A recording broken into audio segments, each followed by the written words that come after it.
It's the Pete Sousa Show. Sports, Pete. Nobody tells our stories better than our clients. The difference is stark. I was rear-ended at a stop. I thought I was fine, and then once I got home, I realized it's a lot worse than I thought. I ended up having a ruptured disc. You say you're not hurting, and then an hour later, you're saying you're in all this pain. I just felt like most people would think that I was lying. And that's when I decided to call Daniel Stark. I owe a lot to Daniel Stark. They really got me what I deserved. The difference is stark.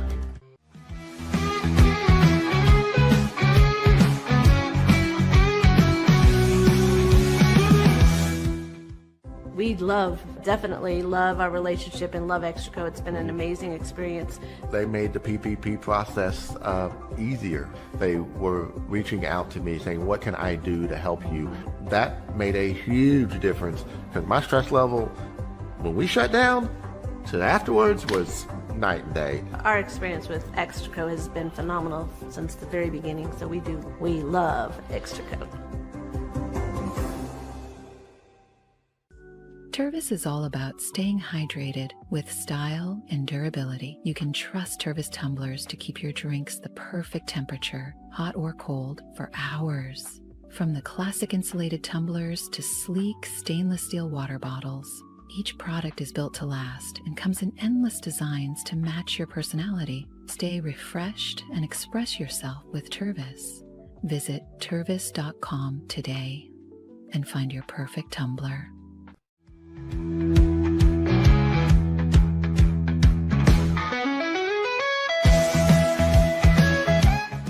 Since our founding, we've been revolutionizing hair removal with cutting-edge technology and a commitment to empowerment. The U-Like Air 3, launched in 2023, ushers in a new era of sapphire ice cooling technology, offering nearly painless hair reduction in just 3 weeks.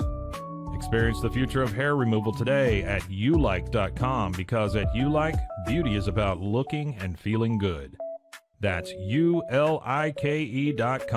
Ulike. With Ease US, make studio quality voiceovers for your videos online in over 149 languages and dialects, featuring 468 natural AI voices. Customize the volume, mood, and pauses to perfectly match your content. Plus, capture high quality videos with no watermark. Record your screen, webcam, and voice, and save them instantly to your computer. Never been easier to create professional grade videos and voiceovers. Try it today at easeus.com. That's EASEUS.com. Ease US.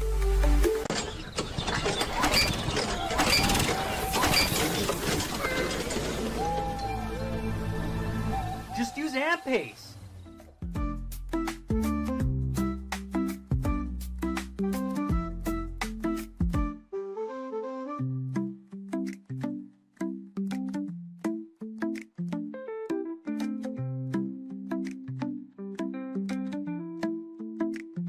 AMP-Pace.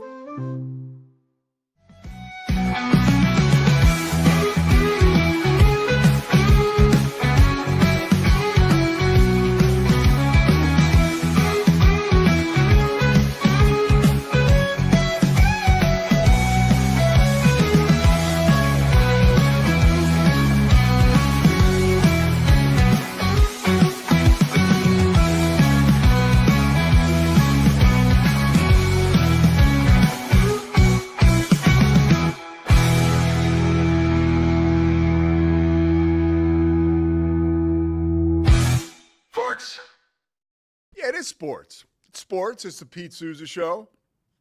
And so happy to have you with us today here in our lovely studios up here in Central Texas. And just a phenomenal opportunity for us to talk sports with you, which we absolutely love. Scotty, can we zoom out a little bit, the camera? You got to hop up. I'm sorry, bud. This drives Scotty crazy. Just a little audio-visual help. Because we can see some of our sponsors better. The folks at Daniel Stark Injury Lawyers, who we love. That's right. Let's get them. Let's get that scoreboard. There we go. Daniel Stark Injury Lawyers. That's right. They're a part of things here. And now we can see, right? Daniel Stark Injury Lawyers. Of course, Socorro Family Ford and Slovacics. Slovacics is our presenting sponsor, by the way. Crawford Austin Properties. First National Bank of Central Texas. Man. Extraco Bank is also involved, and we got a couple others brewing. And we are looking forward to sharing those with you as we get closer to the fall. And this is like, it's funny, and you guys may know this with your businesses, but with sports in particular, this is the time of year in the calendar where people are sort of chilling, right? Like, it used to be way more chilling. Now it's, SEC Media Days, 4 days this week in Atlanta. Last week, Big 12 Media Days, 2 days, right? And the list goes on. And training camp starts tomorrow for a lot of teams. The Cleveland Browns in particular, who we'll talk about in a little bit, and Shedeur Sanders and what he's doing to get ready and why there's optimism around him. Actually, you know what? Let's start there, because we're going to talk about the ESPYs and we're going to talk about other TV news. And in B Block, we have such a special opportunity for you. We're going to share a story about Abner Haynes. I talked to his son yesterday. Abner Haynes is the first guy ever to integrate college football in the state of Texas. And it turns out he was one of the greatest players in AFL history, right, as they rivaled with the NFL right before the leagues merged together. And we got to talk about the struggles and what that was like for Abner Haynes to go through and basically break the color barrier in college football in Texas. And it's a pretty cool opportunity to chat about something that is real meaningful.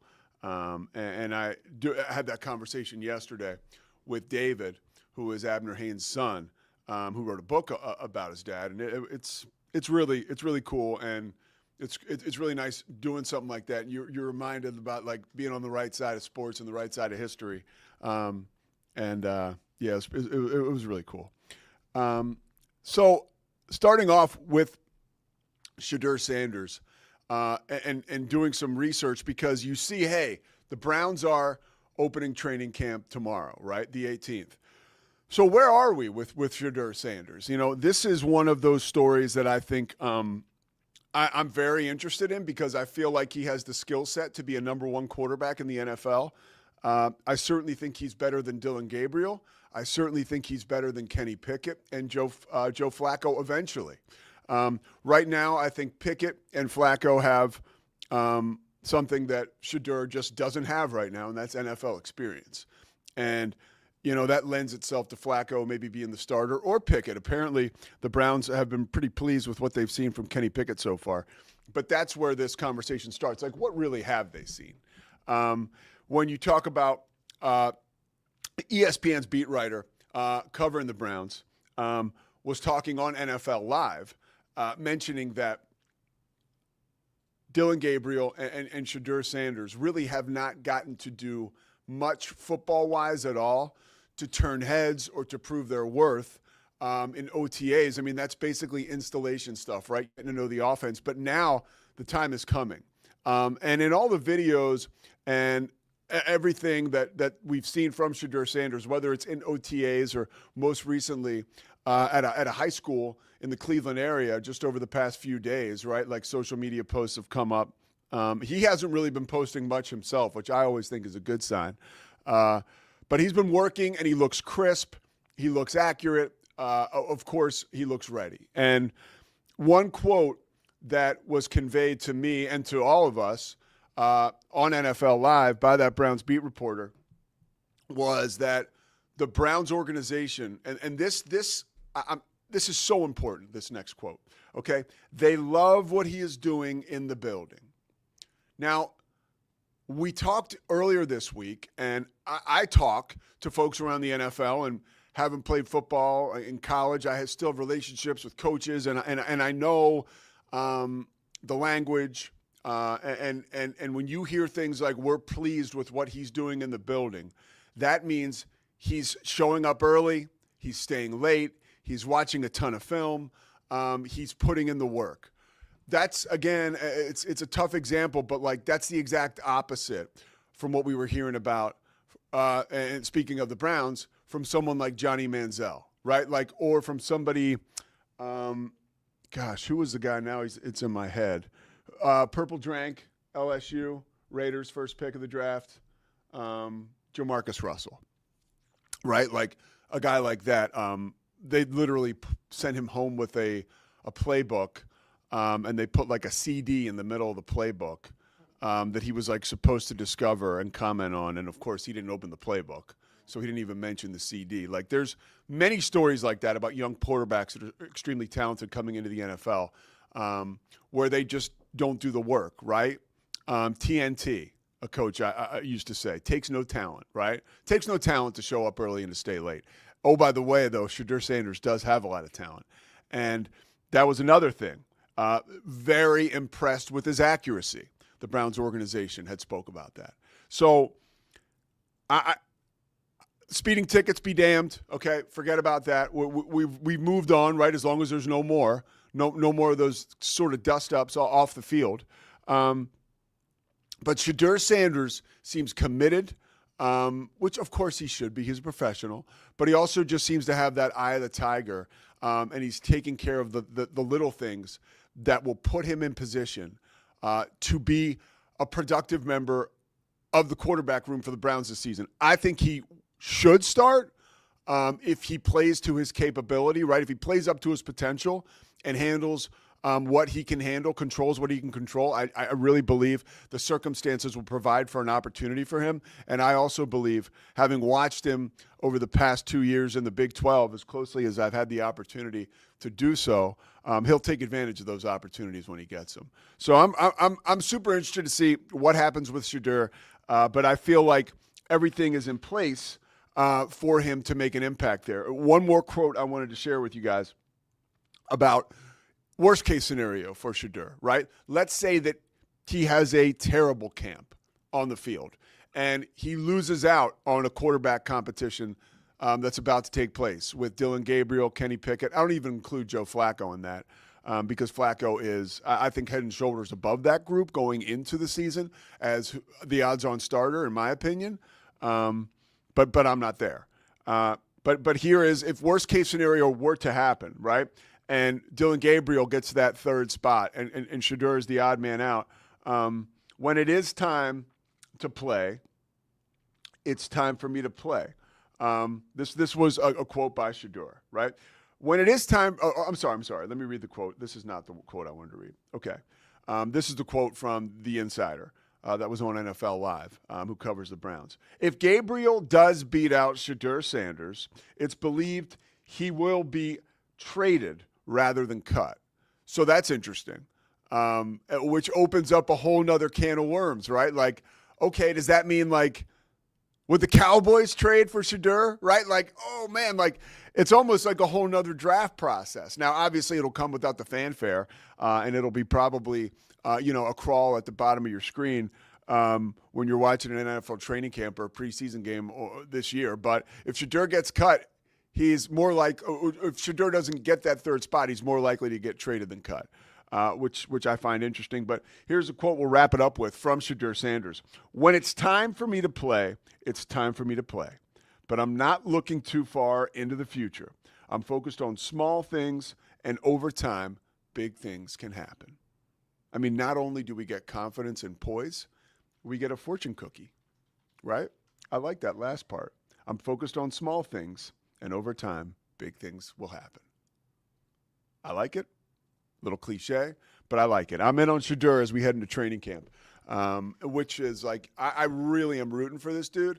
So when I hear stuff about the speeding tickets and when I hear sports radio talk about, let's listen to him talk about actually being sorry about the speeding tickets when it's obvious he's not sorry, let's put that behind us. Let's get to the field, right? Which is where we're headed. Okay, ESPYs last night, off the field. Wow. Absolutely unbelievable. And there's a lot of stuff going on here in society. And I felt like, and in the TV world.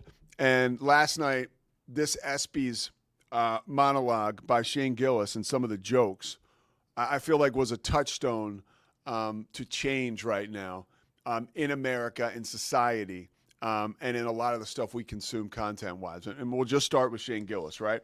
We're worried if we play some of the jokes, we'll get flagged and they'll take them down and we won't make any dough around here, and that's important. He began, okay, with one of his most subtle jokes. They show SGA, and he says, SGA is here. Everybody sitting around him is in foul trouble now.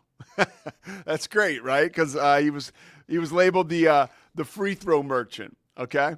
Then the Caitlin Clark. I don't even want to read the second one, but I got to read the first one because this was, I thought, great comedian. What is he? He's self-deprecating, right?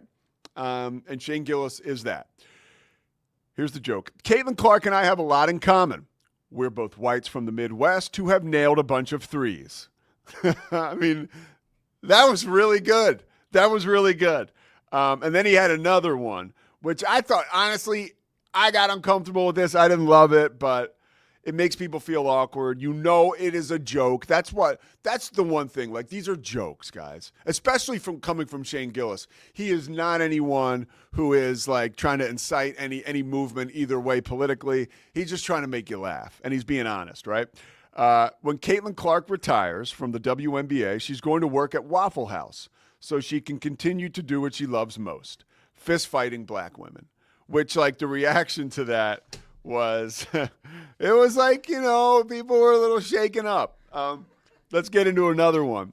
I like this a lot because, again, this is a joke for everyone.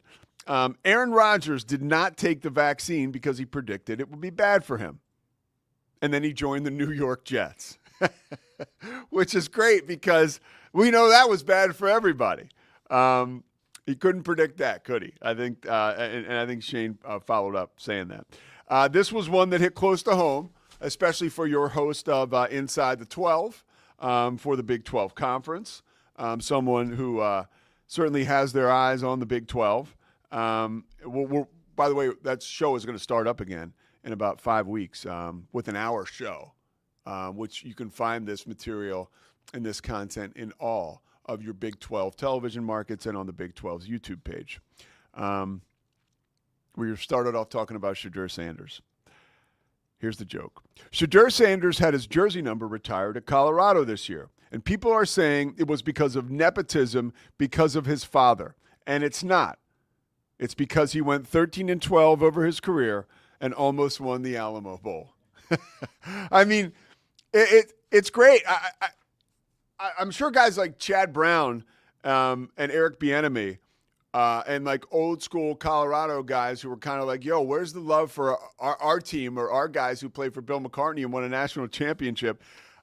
This is like a couple months too late. I think if Gillis had just fed those guys this line, they could have just dropped that and it would have been over, right? It could have napalmed the situation because I'm going to read it again. Again, we started talking about the love we have for Shedeur, but here it is. Shedeur Sanders had his jersey number retired to Colorado this year, and people are saying it was because of nepotism, because of his father. And it's not. It's because he went 13-12 over his career and almost won the Alamo Bowl. I thought that was tremendous. And then he did, which I can't do, but his Trump impersonation is like getting better and better and better. And he tells these stories which are so honest.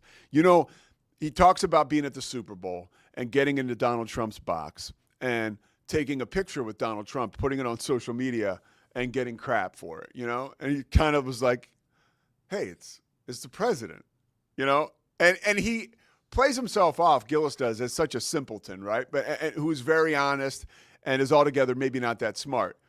And that's part of the shtick, obviously. But he goes, if Osama bin Laden had been alive and been in the box, I would have gotten a picture with him. Like, hey, like it's like, and that's kind of that is like where we are as a culture, right? Like you see a famous person, it doesn't matter if they're notorious or whatever, you get a picture with them. Like how many pictures were floating around the internet of OJ, right? Who, by the way, poor guy got drug into this once again last night.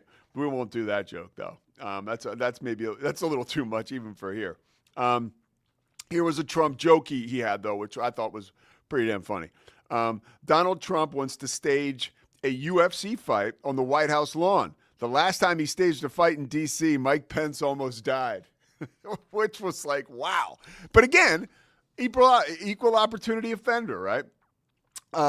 One joke that I thought was like very funny, but almost like too it was almost too deep. I don't even know that Simone Biles got it. But here he goes. Simone Biles is 4'8" and has won 7 gold medals. She's short and has a lot of gold. When she isn't competing, she leads a quiet life at the base of a rainbow. Shane Gillis added, if you tell Simone a riddle, she can't answer it. She can't answer it. She has to give you all of her gold, right? Like she's a leprechaun, obviously. So this was a tremendous monologue, and I really haven't seen a ton of like backlash on it this morning. Swingler, what do you got? I see you leaning. I love when you do the lean in there. Thoughts on the Shane Gillis monologue? You didn't even share my favorite joke. The go whole ahead. thing. Go ahead. When he goes, by the way, 4-time WNBA All-Star Brittany Hicks is in the audience tonight.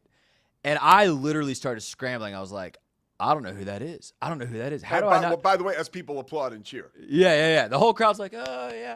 And I thought he might have, like, misspoken, like, oh, maybe he meant Brittany Griner. But they showed a young black woman on camera. They show this random person. I'm like, that's not real. And then he goes, ha, got you. Just goes to show you nobody watches the WNBA. That's so-and-so's wife or whatever. My friend, that's a friend of my wife. And let me tell you something, dude. I was 100% like, oh, wow, that's great. Like, I guess I don't know who this woman is. Like, I know it's not. I didn't fall for it, man. I was like, that's not real. Hook, line, and sinker, dude. Hook, line, and sinker. How awesome was that?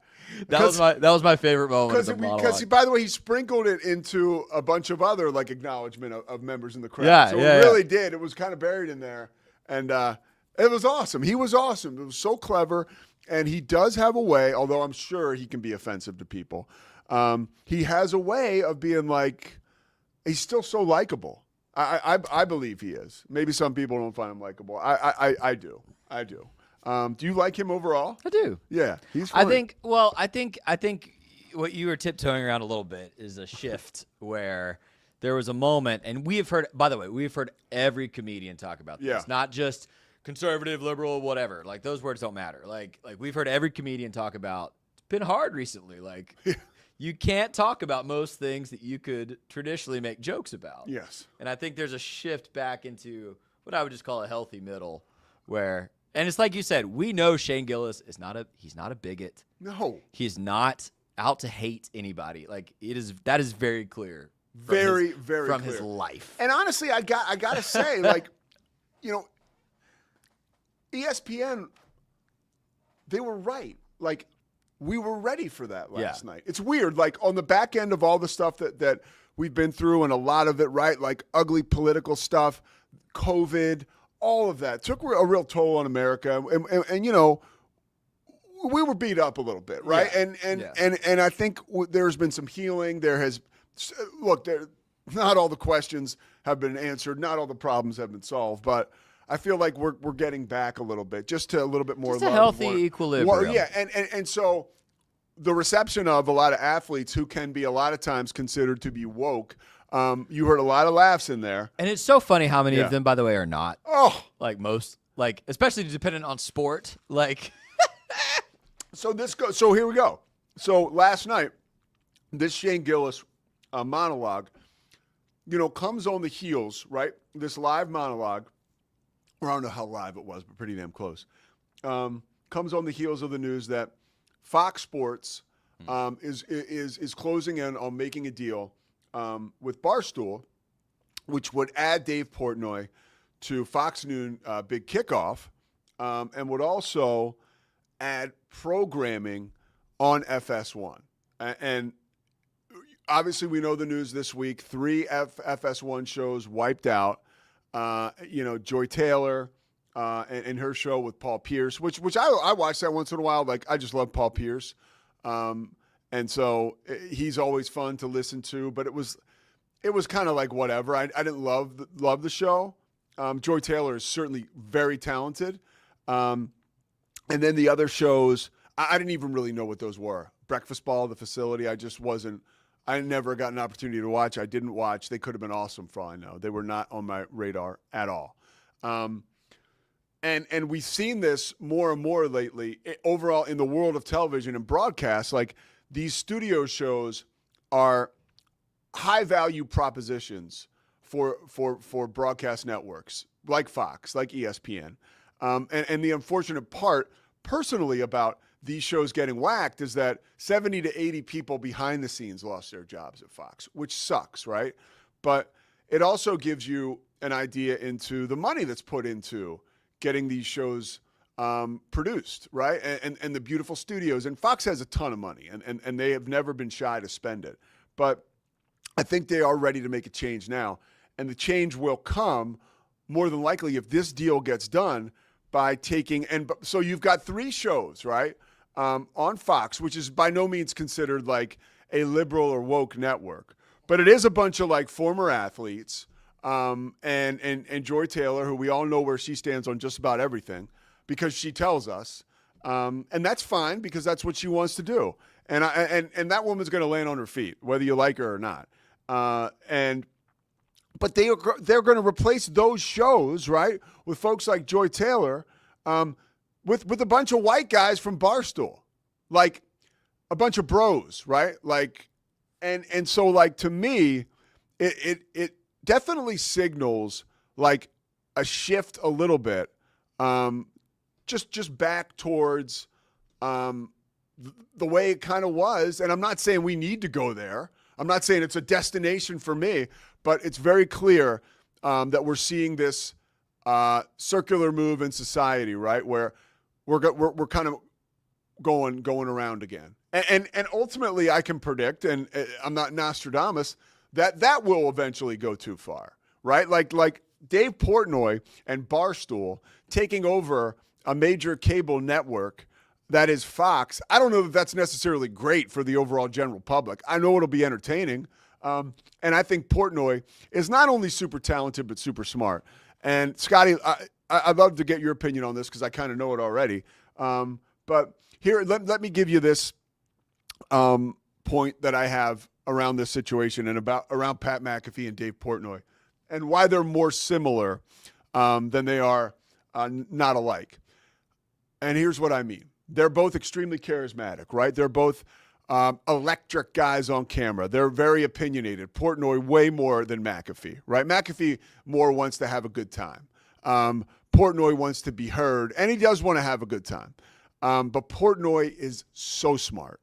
So smart. And look, I will say it again, like, watch your toes, name drop here. Like, I knew Portnoy when he was 19, 20 years old. Todd McShay, my roommate at Richmond, a guy who I worked with, a guy who's been on this show. Him and Portnoy grew up, both went to Swampscott High with another dude, Peter Woodfork, who works for Major League Baseball, is like running the show there. There's like this one guy, Traeger DePietro, is like one of the best artists in like the United States. Like, I don't know what was in the water. Todd Klein is running like a professional soccer team over across the pond. I think or maybe he runs that Tottenham Stadium. There's like 4 or 5 guys from that class that are like ballers, okay? And they were all super close.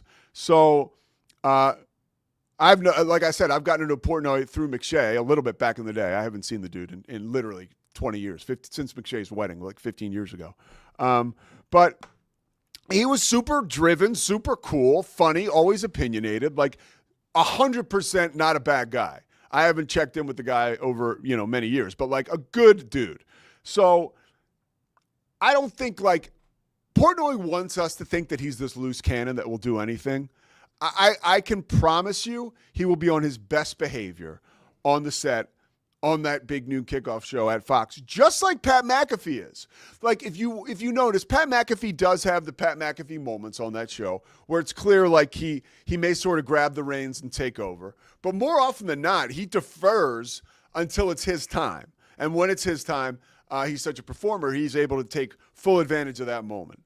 And I think Portnoy is very similar in that regard. I don't think he'll be out of line. I don't think he'll be showing up like drunk and on drugs. Like I just don't believe that. Now, Scotty, I know you don't think. You think that, or you have your own opinion. Let's just put it that way.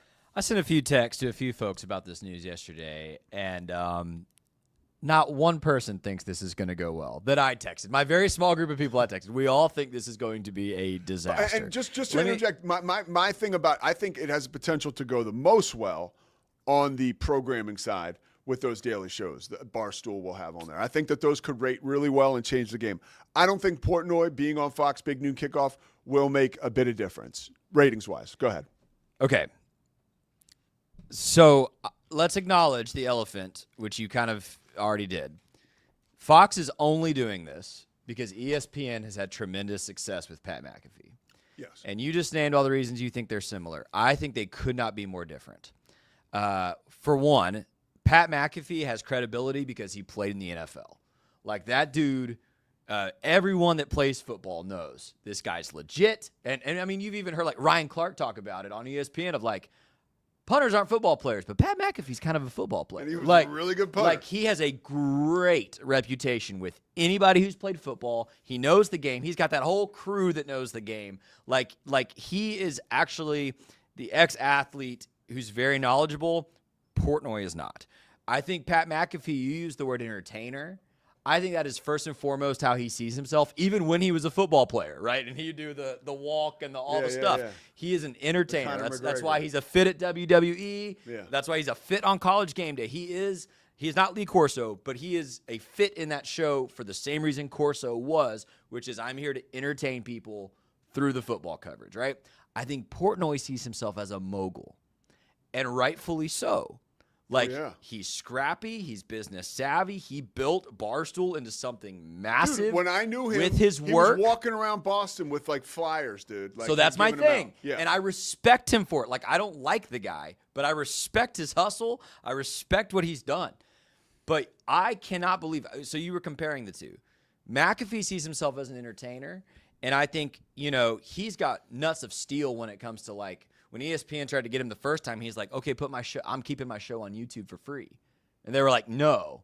And then 2 years later, they came back and they were like, okay, yeah, it's worth that, right? And so then he comes into College Game Day and he's willing to listen and be direct. I cannot see, and I could be dead wrong, I cannot see Portnoy being on set of a traditional studio Fox show taking orders from anybody. And I watched him 3 weeks ago cuss out a guy that he employs when they start talking about anti-Semitism and blah, blah, blah. And he Craig starts, Minahan. That's he Cam's starts guy. dropping F-bombs and I'm in charge. I pay you. I just cannot see him if a director's in his ear on Fox Big Noon Kickoff going, hey, man, we got to go to break. Hey, dude, no, don't touch that. Hey, I cannot see him stopping.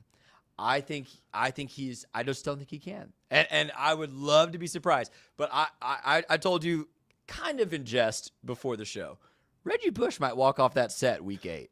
Like, I just can't see how Portnoy is a team player in that environment. Now, if it was just let's buy 2 Barstool shows and put them on the network, I'm with you. Yeah. Fox should know what they're buying, and that's Portnoy's production. Great. Like, I think that makes sense.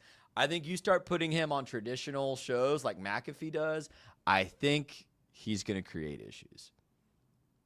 I think he'll surprise you. And I'll admit, I'll be the first to go, man, it's working. Well, I don't think the behavior or the camaraderie will be an issue.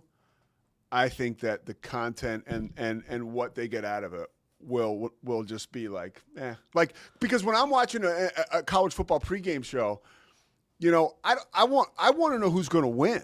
I want to know, like, it's a pregame show. Like, tell me about the games. Like, take me inside. That's the one time where, I'm totally cool with guys like going X's and O's and and all that stuff. And I think Portnoy will probably fit in well when it comes to betting and gambling stuff. Yes. But I believe he'll be on his best behavior, and I don't think that he'll be bucking. And let's be clear. I've envisioned this as he's like McAfee, where he's on set.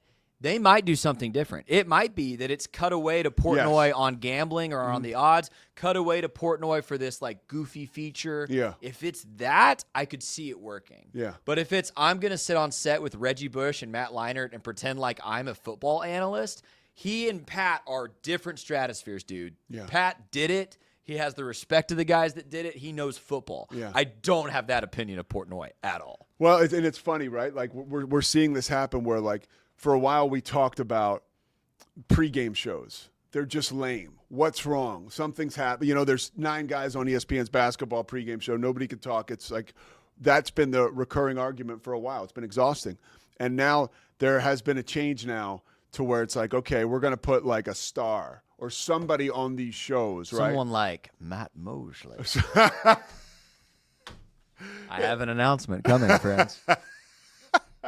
That's a great segue. You keep talking about pregame shows. That's a great dude. segue to a break, but the Baylor pregame show is coming to Rogue Media Network this year, and I don't think Baylor's going to lose a goddamn game, and they're going to have a Heisman Trophy candidate. So you might want to get in on that if you're a local advertiser.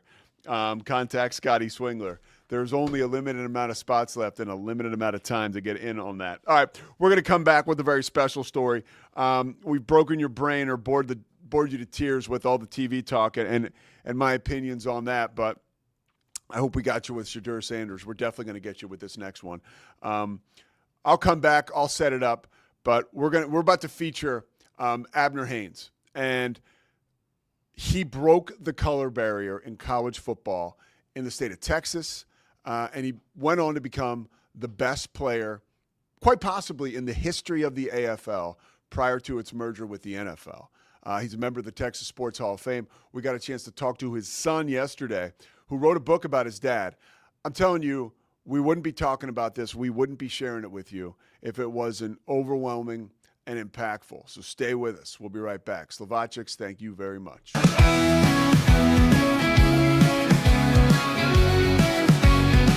Nobody tells our stories better than our clients. The difference is stark.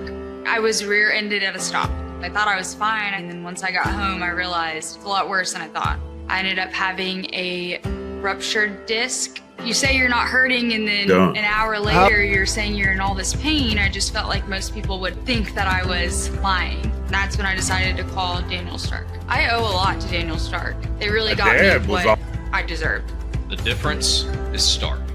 We definitely love our relationship and love Extraco. It's been an amazing experience.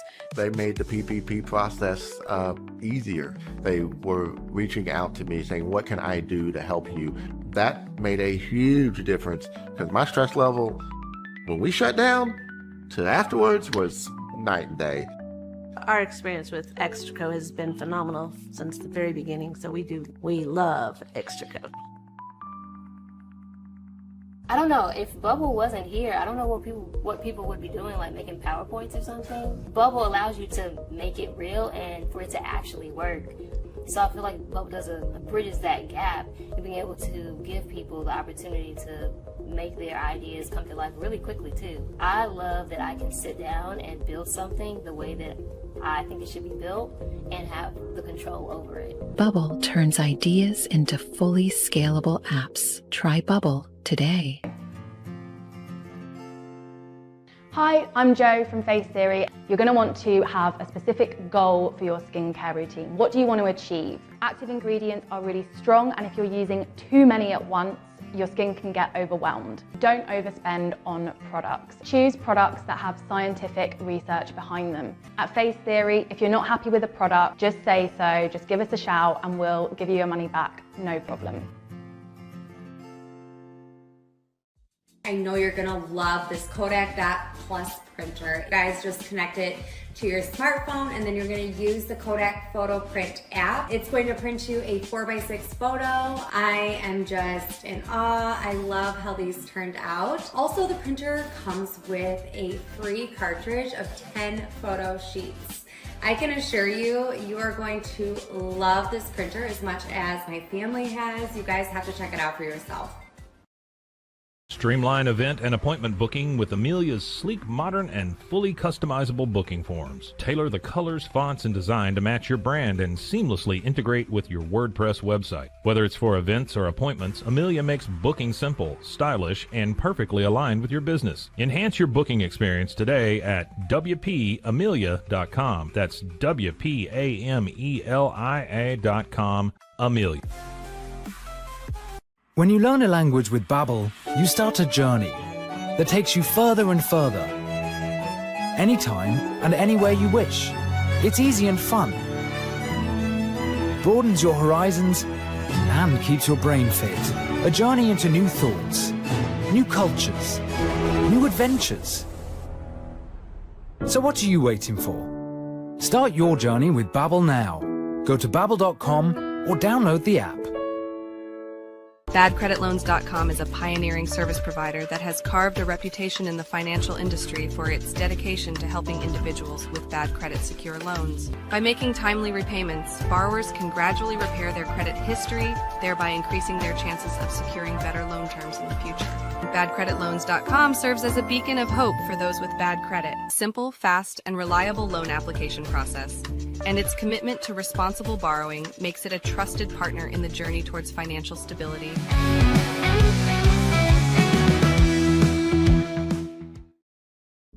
The Pete Sousa Show. We are back, and we have an important segment to share with you all today. Abner Haynes was an American football player, a fullback and return specialist in the AFL, a Dallas, Texas native. He broke the college football color barrier, and he did it when he was a player at North Texas.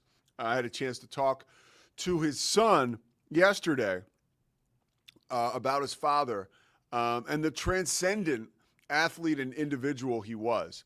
He's now a member of the Texas Sports Hall of Fame. He's a member of many, many Hall of Fames. The Chiefs have retired his number. You know, when he played, it was for the Dallas Texans, owned by Lamar Hunt, who now, of course, the team was moved to Kansas City, and then the Dallas Cowboys started. But it's quite a story, and you know, there's a lot of heartbreak too, because there was such racism in the face of an individual like this who goes first, and there was a lot of pain, and there were a lot of struggles, and you know, all the way to when he got his scholarship to go play at North Texas, and he was going to become the first black player ever to play at the school. You know, the assistant coaches didn't even know. You know, the head coach knew and really hadn't told anyone.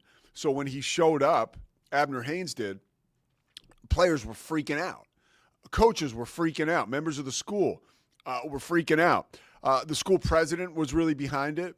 So every few days he would show up at practice and just kind of hang there to let people know, like, hey, this is my guy and this is cool.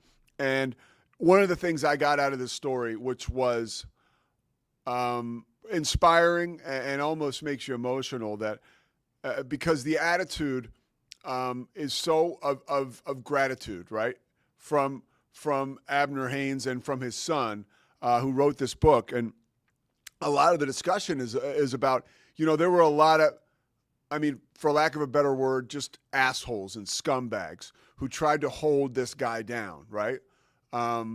Wouldn't let him eat at certain restaurants, right? You can't stay at certain hotels, like just stuff that makes your skin crawl and really makes you sad, makes you want to cry when you think about what these guys must have had to go through. But there's a lot of mention when you talk to Abner Haynes' son.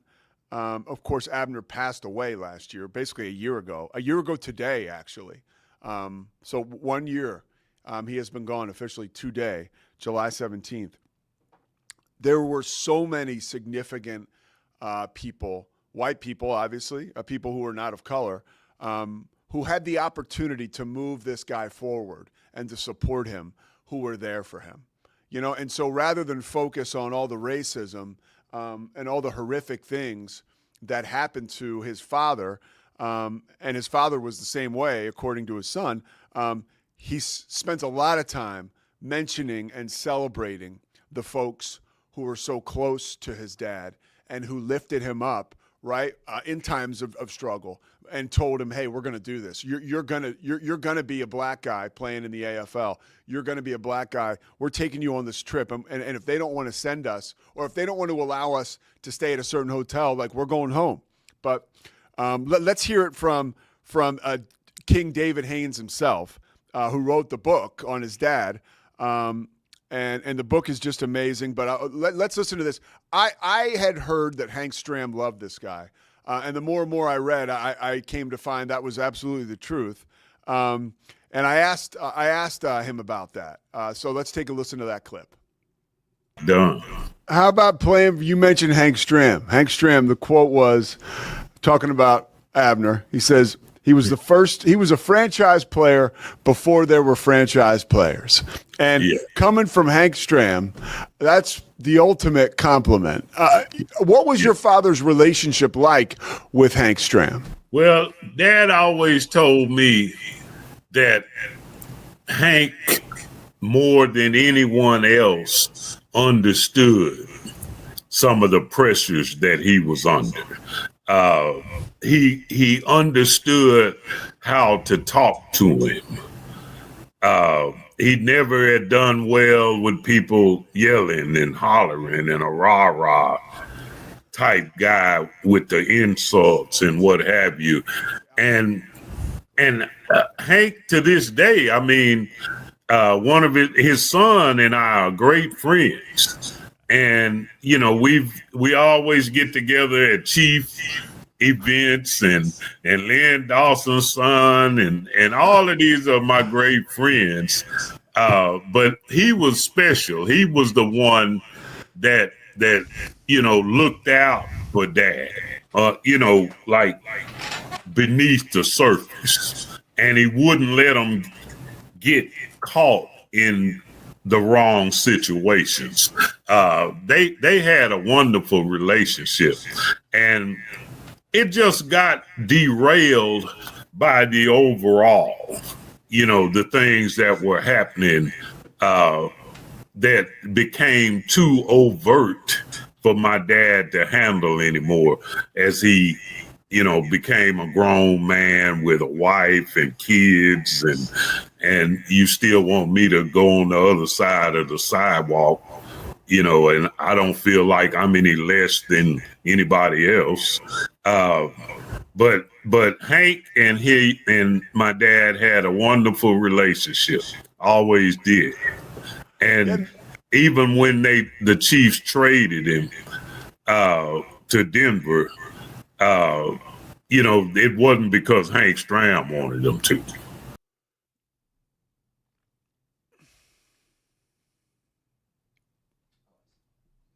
So, and that leads us to the next part of the story. You know, so significant that Hank Stram was such a supporter for Abner Haynes. And by the way, the book is called Abner Haynes, An American Hero. You can get it on Amazon. But he talked about how things got derailed. Lamar Hunt was the owner of the Kansas City Chiefs. And by all accounts, Lamar Hunt was really, really good to Abner Haynes. But when, you know, the shit hit the fan, there was some separation there. And the shit hit the fan at the AFL All-Star game, which was scheduled to take place in New Orleans, Louisiana. And we get into it. I do, talking with Abner Haynes' son here coming up in a minute. We talk about how in that game, there were 20 black players on the AFL All-Star team, right? You know, you get a couple a team, but if you're going to name All-Stars, can you imagine who the best players in the league are? Well, they just might be the black guys, right? So they're all a big part of this team. So you got 20 guys on the team that are black that are going to New Orleans for this game. And there was a boycott. And let's listen to this conversation about that boycott and really about what happened to Abner Haynes on the back end of that boycott. Take a listen.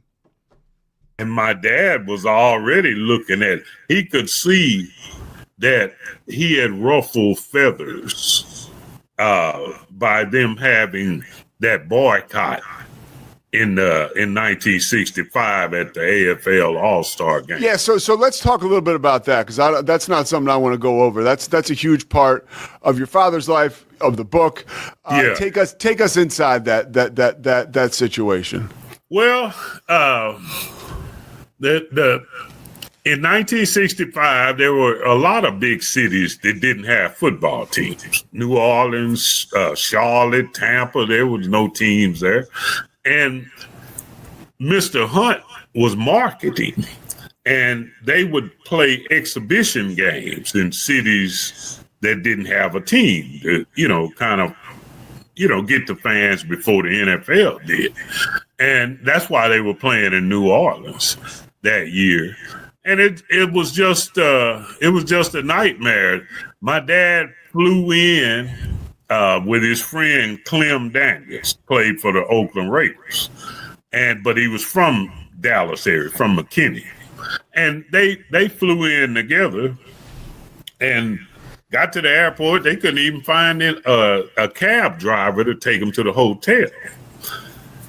And they got to the hotel and met with some of the other players from the Buffalo Bills, and all of them were having the same thing. Some had been refused service in restaurants in the French Quarter, and all of them had been called N-words and monkeys, and as I said before, these are grown men now.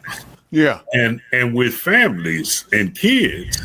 And they decide they couldn't stomach getting treated like that. And by the way, just for context, I know this is in the book, but so there were 20 black players that were on this team, right? So it was like, it was almost for the city of New Orleans. It was like, oh, that's too much. You know what I mean? Like that was even more why there was so much of a, because usually 2 or 3 guys on a team, not like 20. Oh, you know? Yeah.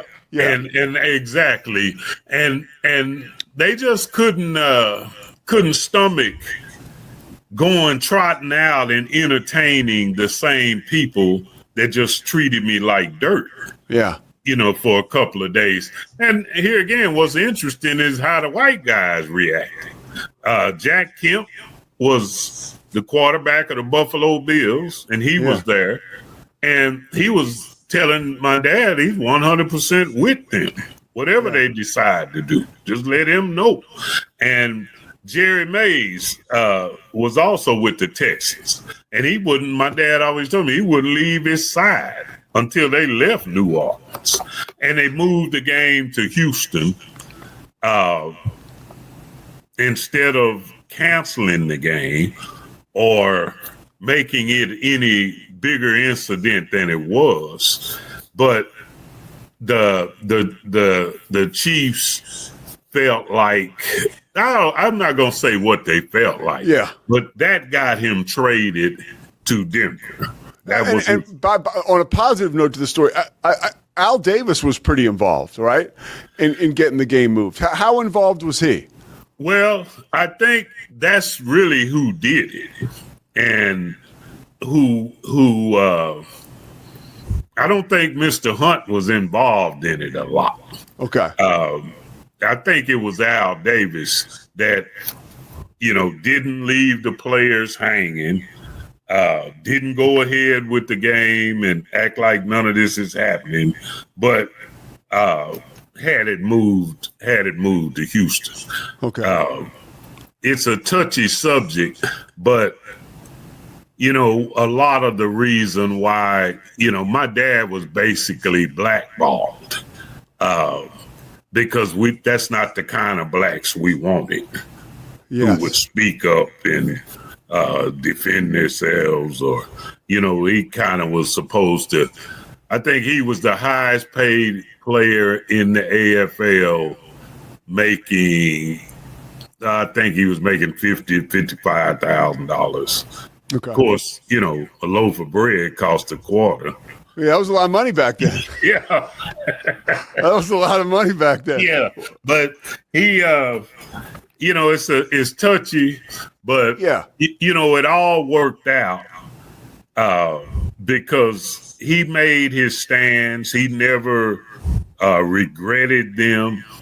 He was at peace, because, he felt like he did what was best for his people and his family. I think we would all agree your father was on the right side of history.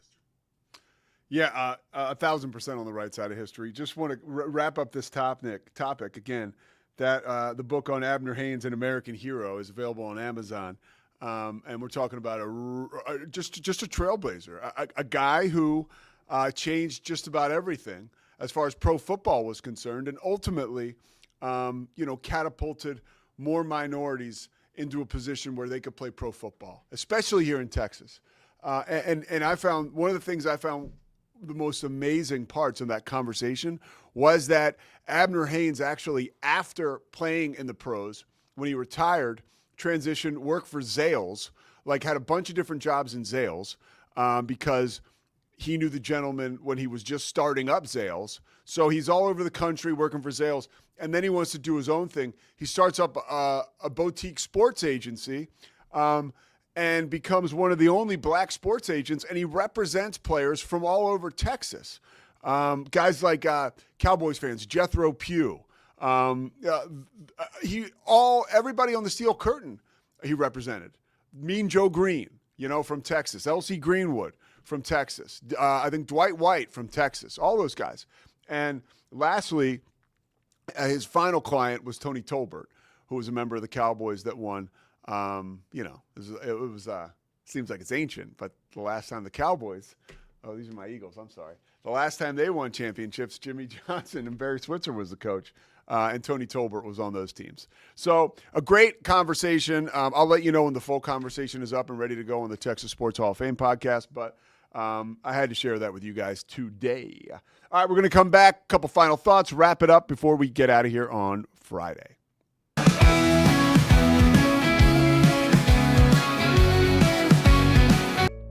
Did you know nearly all stock price changes of 10% or more result from a single news headline? These news catalysts create trading opportunities every day. All you need is a little help to reach out and take them. It doesn't matter if your investment budget is small or big. All you need is Benzinga Pro and its powerful news alerts, price tracking, and portfolio monitoring. Subscribe now, and we'll skyrocket your portfolio today. BosleyMD.com. I've always had thin hair my whole life. It breaks off at a certain length. In the last 6 months, I've noticed it just really bad. I mean, you could totally see it. I wear a hat a lot. I tried several different products. My experience with the Bosley MD hair regrowth kit was amazing. It was easy to use. It let me take off my hat. I could go in public and have my picture taken and feel normal again. BosleyMD.com. Golf Partner, the world's largest golf store network, offers more purchasing opportunities than anywhere else. With a dominant market share and a wider selection of quality secondhand golf clubs than our competitors, we make it easy for you to enjoy the game with affordable, top-quality equipment. Join us at GolfPartnerUSA.com and discover why we're the trusted choice for golf lovers worldwide. That's GolfPartnerUSA.com. Golf Partner. Since 2003, Bluehost has been empowering people to harness their brands online with innovative web hosting solutions. Trusted by over 2 million users, we're the longest-running WordPress.org recommended host. With Bluehost, you get a safer, better web experience, supported by the world's most popular site builder, and backed by our commitment to open source projects. Visit Bluehost.com today and take your website to the next level. Pete Sousa Show, final segment, but we are going out in a blaze of glory. And I'm not one to call out networks. So I would like everyone to know, this conversation evolved out of a comment I made to one Scotty Swingler that I thought the guys at On3 did an amazing job. Andy Kennedy, that's not Andy Kennedy. Andy Staples.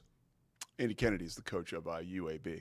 Andy Staples and Ari, I forget his last name. Those two dudes do a show on On3. They kick ass, man. They really do. And I saw some of their coverage on Big 12 Media Days before I got there. And then, of course, when I was there, I saw those guys hustle, and they do a great job. But Scotty has some issues as to how their ranking system of 4, 5-star, 3-star college football prospects plays out, and you believe, Scotty, they get skewed, correct? And absolutely. And so I would love to hear just a little bit of a fleshed out argument here from you. All right, it's all anecdotal evidence, Pete. But eventually, after years of anecdotal evidence, you have to accept the facts that they present to you. So, by the way, this is not just me who believes this. This is Colt Barber that was really stirring the pot earlier this week. So Colt Barber, 365 Sports. Correct. Sikkim 365. Sikkim 365. Those are different now. Yeah. They need to figure out that brand. So here's the deal. It's like the rankings aren't just evaluating talent. It's like they're playing favorites based on where these kids commit. And the evidence stacks up for big school bias, and specifically in this case against our friends, Pete, friends of the show at BYU and Baylor. So let's start with Baylor. Jordan Clay, 6'4", four-star wide receiver from San Antonio, Madison. Big play threat anytime he touches the ball. He was a top 100 national recruit. This is dude from San Antonio. Yes. Yeah. Last weekend, commits to Baylor.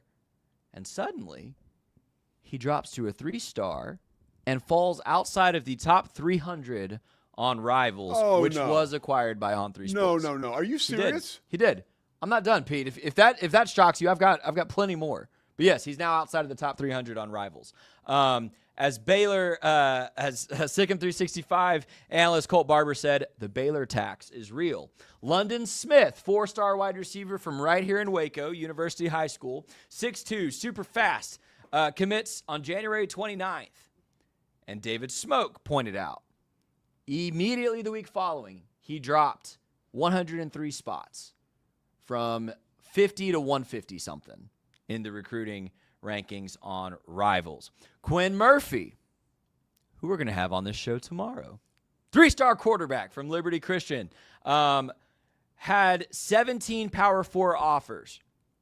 But after committing to Baylor in August, he has not been able to get beyond the 75th ranked quarterback on Rivals with unexplained drop-off. Okay. Well, okay, that's not a great one. Go ahead. That's your worst one so far. Keep going. Okay, but there's a couple of those. Honestly, let me just say, a couple of what you have told me so far are absolutely appalling. Here's the worst one. Keep going. Here's the worst one. So, the fireworks exploded when it came down to Oregon and BYU. Ryder Lyons, 5-star, #1 quarterback in the class. Elite arm strength and mobility. BYU's highest commitment since 2002. Went from being a top 10 overall prospect to number 53 overall. He has dropped from being a 5-star to a 4-star.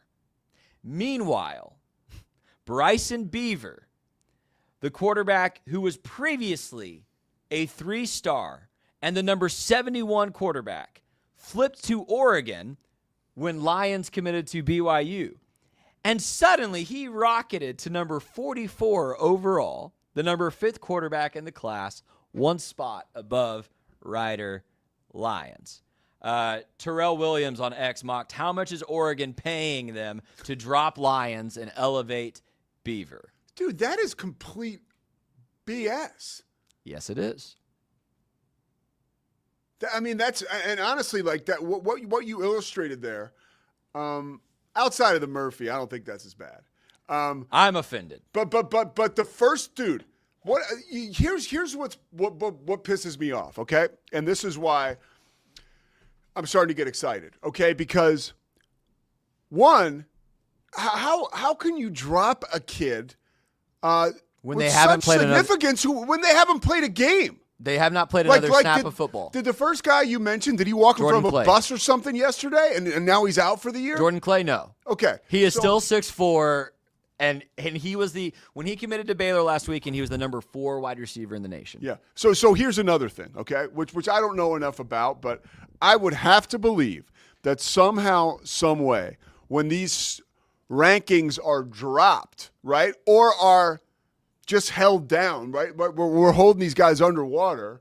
And the reason I say underwater and holding down is because the higher the star in the ranking, I would imagine the more money you could make NIL-wise, which is where this becomes a real crappy deal. Because, again, it is a orchestration, not even, I don't want to say orchestration, but it's a sign that, like, the old good old boys network to favor the SEC and the Big Ten, I mean, God forbid coaches recruit on this and say, hey, dude, just so you know, like, not only if you go to BYU instead of coming to Oregon, like these ranking companies, they see, just hear me out, but like they see BYU as a place, like they don't respect it enough. Your ranking will drop, and that could affect your ability to make money in legitimate NIL deals. Like, yeah. Do you see what I'm saying there? I do see what you're saying. I think fortunately, Jordan Clay, it's not like Jordan Clay, Baylor was his biggest offer, and then he dropped like so much. Like he picked Baylor over Oklahoma and So like he had that offer. Like he had that SEC offer. But he didn't take it. Oh, I know. But so now he's getting screwed. So if he went to Oklahoma, his ranking would have stayed high. Right, but like I would hope he dropped a star. Well, Ryder Lyons dropped a star. Okay. Yeah. But I would hope Ryder Lyons committed to BYU with an understanding of what he was going to get paid, and that's not going to change. Doesn't matter. That's not going to change just because you drop a star. But it is crap, and it Colt Barber got into it with the guy specifically about Jordan Clay. He was like, Colt, these rankings were done weeks ago, blah blah blah. But it was like, bruh. So he talked to a guy from On3. They went back and forth briefly on X. I would love to have one of the guys on. I mean, they're somebody from Rivals. Yeah, I mean, just to see they're, what they're the same now, but. We should ask and have one of the guys on. You know, we come in peace, dude. But I'm curious. I always come in peace. I'm not looking to blow anybody up, but you could see like viscerally like that kind of bothers me. I don't like people playing God. I think that's kind of And I don't like. Look, man, you can punch up all you want. I don't like punching down. I don't like. Hey, let's make sure that we take care of our, SEC and Big Ten schools, right? And totally the Oregons because they got a shitload of money. Totally agree. And it would be one thing, by the way, if this was just a Baylor thing or just a Colt Barber. Like, Colt Barber just covers Baylor. It's like, that's one thing. But, like, when David Smoke, who's a Hall of Fame member of the media now, is like, this is crap. And when you look up and it's like, oh, here's Oregon quarterback who was ranked very low. Here's BYU quarterback who was number 1 in the class at one point. And now we're just going to go the week after they both commit. What does Toll think of this? Right. We got to talk. I don't know. We should ask him. All right. This chapter has not been glad closed. I could stir the pot. Yeah, no, great job, Scotty. Another great segment produced by Swingler. That's super annoying. If everything Scotty said is true, but maybe I should take that with a grain of salt. No, we trust Scotty. I did have assistance from who? Grok. That's I don't understand all this Grok but stuff. Grok was combing the tweets where I first saw all this. So what is Grok? It's Twitter's AI. So when I say, hey, Grok, show me this, what happens? So what I did this morning, I had seen all these tweets. I wish it was named something different. I had seen all these tweets. And this is where Grok works because it's literally integrated into X. I said, hey, I want you to go through all these tweets about Jordan Clay, Ryder Lyons, but you London have to tweet Smith. This. No. I typed it into Grok. I said, go through all these tweets and paraphrase it for me and tell me why everybody's mad. And then it spit out this thing. And then I said, okay. I said, now briefly explain to me the Baylor guys that dropped, who tweeted about it, Colt Barber, David Smoke, and like their rankings and what actually take it happened. Easy. I'll have Grok sitting there tomorrow. Hey, AI is going to take all of our jobs one day, Pete. All right, Pete Sousa Show. Hopefully we'll be back tomorrow. Friday show. A couple big interviews. Our girl Faith, former Baylor volleyball player, going to be a part of the Rogue Media Network. What's Faith's last name? Faith Lynch, superstar. And we're also going to talk to our boy Murph. I'm calling him Murph now, Mr. Murphy. Maybe we'll ask him how he feels about getting screwed. One of the best quarterbacks coming in. Okay, that really bothered me, that last story. Okay, Pete Sousa Show. We'll see you tomorrow. It's the Pete Sousa Show. Sports. We definitely love our relationship and love Extraco. It's been an amazing experience. They made the PPP process easier. They were reaching out to me saying, what can I do to help you? That made a huge difference because my stress level, when we shut down, to afterwards was night and day. Our experience with Extraco has been phenomenal since the very beginning, so we love Extraco. Nobody tells our stories better than our clients. The difference is stark. I was rear-ended at 70 miles an hour. I was injured, had a concussion. The insurance company, they delayed. They were playing games from the initial conversation. They weren't going to help me. The biggest thing I learned through this is that you can't go through this alone. I called Daniel Stark. They were going to help me, and everything was going to be all right. Daniel Stark got me 10 times the insurance company offered. The difference is stark.